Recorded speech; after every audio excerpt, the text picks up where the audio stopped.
भारत खंड 9 में मैं आपका स्वागत करता हूं। साथियों, महादेव की कृपा आप पर बरसती रहे और आप आनंदित रहें, पूरी तरीके से प्रसन्न रहें, यही महादेव से मैं प्रार्थना करता रहता हूं। तमाम प्रश्न आते रहते हैं, तो उन प्रश्नों में सबसे ज़्यादा प्रश्न होता है कि ये प्रारब्ध क्या है, वर्तमान का कर्म क्या है। तो आज उसी प्रारब्ध पर मैं एक वीडियो बनाने जा रहा हूं। ये महत्वपूर्ण वीडियो है, वीडियो को अंत तक जरूर आप देखें। कई प्रश्नों का समाधान आपके सामने हो जाएगा। निश्चित तौर पर हर व्यक्ति इस प्रश्न से जूझता है कि आखिर ये प्रारब्ध है क्या, और प्रारब्ध की वजह से ही क्या मैं चल रहा हूं। ये प्रश्न सबके दिलो दिमाग पे कौंधता रहता है।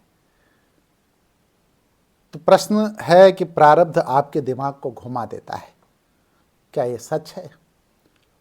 और प्रारब्ध जब आपके दिमाग को घुमा देता है तो क्या वो वही कराता है जो आपके नसीब में है? ये प्रश्न है। तो इसीलिए इसका टाइटल भी मैंने दिया है कि प्रारब्ध आपके दिमाग को घुमा देता है और वही करवाता है जो आपके नसीब में है। साथियों, कभी कभी आपने सोचा होगा कि जो चीज़ आप नहीं करना चाहते, बिल्कुल आपकी इच्छा नहीं है, उसको भी कुछ ऐसे कारण होते हैं कि मन मसोच कर आप कर जाते हैं। कभी कभी ऐसा होता है कि कहीं जाने की इच्छा आपकी नहीं होती, लेकिन आप न इच्छा होते हुए भी वहाँ चले जाते हैं और वहाँ जाने के बाद दुष्परिणाम भोगने पड़ते हैं। कुछ लोगों को तो मैंने देखा है कि कुछ रुपए की व्यवस्था उनके पास थी और तमाम ऐसी जगहों पे ऑफर आए जहाँ पे उनको लाभ मिलना था, लेकिन वहाँ उस पैसे को नहीं लगाया, उस जगह पे पैसे को लगा दिया जहाँ पर उनको नुकसान उठाना पड़ा, पैसा सब चला गया। तो क्या ये प्रारब्ध ने करवाया? हाँ, प्रारब्ध ने करवाया। प्रारब्ध ने ही आपको वहां लग जाके पटक दिया है और प्रारब्ध की वजह से ही आप अपने पैसे को गंवा चुके। कुछ लोगों को यह भी देखा गया है कि कोई संबंध नहीं था, कोई परिचय नहीं था पूर्व में, दूर दूर तक कोई संबंध नहीं था।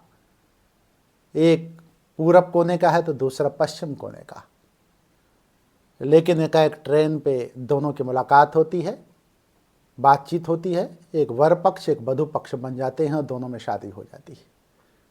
दोनों के गार्जियन ट्रेन में मिले थे। एक घटना मैं खुद बताऊं आपको। रहने वाले पंजाब के, बिहार का रहने वाला व्यक्ति, कोई संबंध नहीं दूर दूर तक, पंजाब कभी गया नहीं था वो व्यक्ति, और ना ही उनके रिश्तेदार नातेदार दोस्त अहबाब साथी सहयोगी कहीं पंजाब गए होंगे। जो उनका सर्किल था 10-5 लोगों का। एक पंजाब का अधिकारी बन करके बिहार आता है और बिहार में उस अधिकारी से उस व्यक्ति की मुलाकात होती है। प्रारब्ध को जो होना है, जो लिखा गया है, वो हो के रहेगा। बेटी की शादी तय होती है और दोनों एक दूसरे से विवाह बंधन में बंध जाते हैं। पंजाब और बिहार में अंतर है। तो सब प्रारब्ध कराता है और प्रारब्ध से कोई बच के जा नहीं सकता है, चाहे जितना बड़ा ताकतवर क्यों ना हो। प्रारब्ध का भोग तो भोगना ही पड़ेगा। और यदि आपको बुरा प्रारब्ध, पहले पूर्व जन्म के कर्म आपके बुरे हैं, तो वही प्रारब्ध बन करके इस जन्म में उतरेगा। आपकी बुद्धि बहुत अच्छी काम करती है। कभी कभी कुछ लोगों ने यह भी देखा होगा कि बुद्धि इतनी अच्छी काम करती है कि दुनिया की सारी समस्याएं वो हल करते। लेकिन एक कहावत कही गई है कि विनाश काले विपरीत बुद्धि। जब प्रारब्ध को भोग भोगवाना होता है तो बुद्धि भ्रष्ट हो जाती है। विनाश जब करना होता है तो विपरीत बुद्धि चली जाती है। मतलब प्रारब्ध आपके मस्तिष्क को घुमा देता है, आपके दिमाग को घुमा देता है। इसीलिए कहावत बहुत सही है, चरित्रार्थ होती है कि विनाश काले विपरीत बुद्धि। जब किसी काम में जानते हुए भी, समझते हुए भी आप फंस जाएं, तो इसका अर्थ हुआ कि प्रारब्ध ने वो क्रिया आपके दिमाग को घुमा के करवा दिया है, आपकी बुद्धि भ्रष्ट हो गई। तो इसलिए मैं कहूँगा कि विनाश काले विपरीत बुद्धि अगर है तो इसका अर्थ हुआ जो है कि प्रारब्ध बार बार आपको घुमा रहा है, उसका उपाय आप करिए। कोई बच नहीं पाया प्रारब्ध से, कोई नहीं बच पाया। राज्याभिषेक होना था भगवान राम का। दूसरे दिन प्रतापी राजा दशरथ के पुत्र भगवान राम, महाराजा दशरथ जो है उनका राज्याभिषेक करने की तैयारी कर रहे थे। किसी को क्या पता कि नियत में कुछ और है, प्रारब्ध में कुछ और है। और प्रारब्ध में जो है उससे भगवान भी नहीं बच पाएंगे। सिंहासन नहीं मिला, राज्याभिषेक नहीं हुआ, वनवास जाना पड़ गया। और वनवास नंगे पैर जाना पड़ गया, अकेले नहीं, भाई और पत्नी के साथ जाना पड़ गया। यह प्रारब्ध नहीं तो और क्या है। तो भगवान राम भी प्रारब्ध के प्रभाव से बच नहीं पाए। तो हम मनुष्यों की क्या हैसियत है कि हम प्रारब्ध के प्रभाव से बच पाए। अगर कोई लाख कहे कि हम प्रारब्ध के प्रभाव से बच पाएंगे तो प्रारब्ध की ताकत को जानता नहीं है। और जो प्रारब्ध की ताकत को जानता नहीं तो उसका भोग तो उसको भोगना ही पड़ेगा। तो इसलिए मैं कहता हूं कि भगवान राम जब वनवास जाते हैं तो क्या पता प्रारब्ध जो है इतना खतरनाक है, इतना गड़बड़ है कि उनकी माता माँ कौशल्या को राजा दशरथ की मृत्यु हो जाएगी वनवास जाने की वजह से, पुत्र प्रेम की वजह से, और वैधव्य का जीवन माँ कौशल्या को भोगना पड़ेगा। भगवान राम की माँ को भी वैधव्य का जीवन भोगना पड़ा। भगवान राम के पिता को भी अकाल मृत्यु, मतलब हे राम तुम न रहे, मतलब तुम चले गए वनवास, मतलब अयोध्या को छोड़ करके। तो प्रारब्ध ही था। और भगवान राम जब गुप्तार घाट में सारे संसार के जितनी क्रियाएं हैं पूरी करने के बाद जब पता चला कि मेरा अब इस पृथ्वी पर रहना उचित नहीं है, तो गुप्तार घाट में जल समाधि ले लेते। मृत्यु सबकी सुनिश्चित है। त्रेता युग में भगवान राम जल समाधि लेते हैं गुप्तार घाट पर अयोध्या में और मृत्यु को प्राप्त होते। इसको आप कह सकते हैं कि पृथ्वी को छोड़ दिया उन्होंने, इस ग्रह को छोड़ दिया उन्होंने। प्रारब्ध इतना कठिन है कि मैं द्वापर में आपको ले चल रहा हूं। महाभारत युद्ध को पांडवों के पक्ष में घुमाने वाले भगवान श्री कृष्ण एक बहेलिए के तीर से उनके जो पैरों में नीचे की तरफ, तलवे की तरफ, एड़ी की तरफ जब बहेलिए का तीर लगता है, और वो बहेलिया कौन था, वो शिकारी कौन था, जरा था। तो जरा नाम के शिकारी का जब तीर लगता है तो तीर इतना घातक होता है कि भगवान कृष्ण को अपने प्राणों को छोड़ना पड़ता है। जिसके पास चक्र सुदर्शन है, जो त्रिलोकी के नाथ हैं, वो भी प्रारब्ध से बच नहीं पाए। और प्रारब्ध का चक्र देखिए कितना मजबूत होता है। प्रारब्ध का चक्र इतना मजबूत होता है, जब शिकारी जरा मारता है उसको पता चलता है, हिरण के प्रयास में उसको पता चलता है कि हिरण है, लेकिन जब भगवान कृष्ण के पैरों पर वो बाण पड़ता है और शिकारी जब नजदीक आता है, देखता है अरे मैंने भगवान को मार दिया, कृष्ण, तो उसको दुख होता है, पीड़ा होता है, दर्द होता है, दंश होता है, तकलीफ होता है। उस तकलीफ में भगवान श्री कृष्ण कहता है कि अरे मुझसे गलती हुई। तो भगवान श्री कृष्ण कहते हैं ये प्रारब्ध है, जरा तुम बैठो, तेरे प्रारब्ध को मैं बता दूं। शिकारी जरा वहीं बैठ जाता है। भगवान श्री कृष्ण कहते हैं सुन मेरी बात सुन, त्रेता युग में मैं राम था, राम के रूप में मैंने जन्म लिया था, अवतरित हुआ था, और तू बाली था।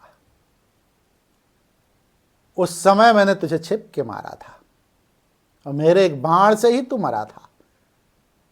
वही बाण वापस आया है मेरे पास, प्रारब्ध वापस आया है। वही बाण है जो मैंने बाण तुझे मारा था, प्रारब्ध के रूप में वही बाण मेरे पैरों पे लगता है। तेरा इसमें दोष नहीं है, मैं प्रारब्ध के वशीभूत हूं। जो प्रारब्ध में किया गया है, पूर्व में जो किया गया है पूर्व जन्म में, वो प्रारब्ध के रूप में प्रकट होगा। कोई नहीं बच पाएगा। भगवान कृष्ण की मृत्यु हो जाती है। तो जब भगवान कृष्ण नहीं बच पाए, भगवान राम नहीं बच पाए, तो हम मानव की क्या हैसियत कि प्रारब्ध के खेल से हम बच पाए। तो आपके नियत में जो होगा, आपके भाग्य में जो होगा, आपके प्रारब्ध में जो होगा, वही होगा, इसके अलावा कुछ नहीं होगा। इसलिए मैं कहता हूं कि आपके जो भी प्रारब्ध होगा, प्रारब्ध आपके दिमाग को घुमा देगा, और जो आपके नियत में होगा वही होके रहेगा। शादी, विवाह, नौकरी। और जब प्रारब्ध को कमज़ोर होना होता है तो किसी न किसी को मिला देता है और उसका वर्तमान कर्म मजबूत हो जाता है। बहुतों को मैंने देखा है कि उनका प्रारब्ध खराब था, लेकिन कर्म इतना मजबूत हुआ कि प्रारब्ध को भोगने में आसानी हो गई। ध्यान इस बात का रहे कि प्रारब्ध चाहे जितना ताकतवर क्यों ना हो, आपका आत्मबल और आपके ऊपर महादेव की कृपा यदि प्रबल हो जाए, ज़्यादा हो जाए, और महादेव की कृपा आप प्राप्त करने लगे, तो प्रारब्ध का भोग ऐसा भोगेंगे कि पता ही नहीं चलेगा, और प्रारब्ध का भोग भी भोग लेंगे। तो सबसे बड़ी चीज़ है महादेव की कृपा। और महादेव की कृपा सीधे नहीं, किसी के माध्यम से मिलती है। कहीं ना कहीं जब महादेव कृपा करते हैं तो किसी ऐसे व्यक्ति को भेज देते हैं जो आपके काम आ जाता है, विधि बता देता है, व्यवस्था बता देता है, चलने का तरीका बता देता है, जिस पर आप चलते हो तो महादेव की कृपा प्राप्त हो जाती है। इसलिए मैं सिर्फ यही कहूँगा कि कर्म बड़ी भारी चीज़ है। पूर्व में जो कर्म आपने किए हैं पिछले जन्म में, वो प्रारब्ध बन करके अभी प्रकट हो रहा है, और जो अभी आप कर्म कर रहे हैं वो प्रारब्ध बन करके बाद में प्रकट होगा। फिर आप प्रश्न करेंगे कि प्रारब्ध के अनुसार ही मैं चल रहा हूँ, तो उस कर्म करने की स्वतंत्रता कैसी? आप कर्म करने के लिए स्वतंत्र हैं। प्रारब्ध का भोग तो भोगना पड़ेगा। एक वृक्ष को जब बीज के रूप में आप नीचे दबाते हैं तो आपको ये पता होता है कि इसका प्रारब्ध वृक्ष बनना है। बीज में इतनी शक्ति है कि वो वृक्ष बन जाएगा। मामूली सा बीज जो धरती के नीचे आप दबा देते हैं, मिट्टी के नीचे आप दबा देते हैं, उसमें विराट वृक्ष बनने की संभावना छिपी होती है। लेकिन यदि सही समय पर खाद, पानी, पांच उसको ना मिले, वातावरण वायुमंडलीय दबाव ज़्यादा हो जाए, धूप ज़्यादा लग जाए या बरसात ज़्यादा हो जाए, सारी चीज़ें जब समुचित रूप से उसको मिलेंगी तो विराट वृक्ष बनेगा। रख रखाव करना, देखभाल करना, विराट वृक्ष बीज की संभावना है। ठीक इसी तरीके से प्रारब्ध में यदि आपके भोग भोगना लिखा है तो उस भोग के प्रभाव को आप कमजोर कर सकते हो अपने कर्मों के बल पे।